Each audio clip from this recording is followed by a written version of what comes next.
madaxweynaha maamulka Khaatumo Axmed Cali Cismaan Axmed Karaash oo socdaal ku mariyay deegaanka ka tirsan gobolka Sool ayaa gaaray magaalada Taleex ee xarunta ku meel gaarka ah ee maamulka Khaatumo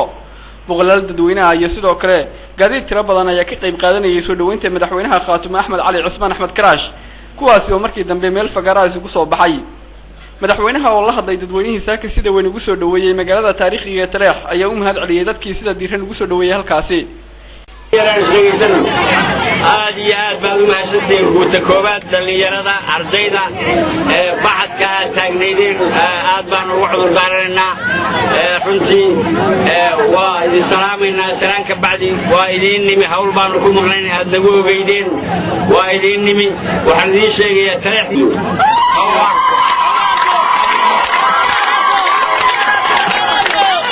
kaasibadiisku ha dhaco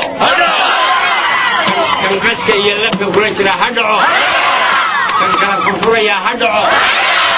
kan balaayada uurkiisa ka buuxda ha dhaco waad mahadsantihiin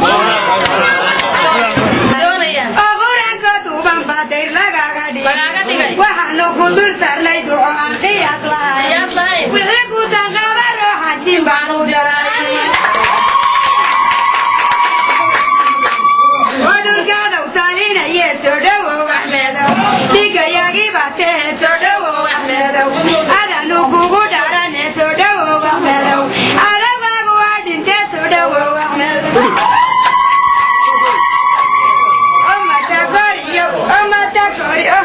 omatakoriyow dadkoo idin maqsuudka dhige madku ku akhriyo magucu kama haro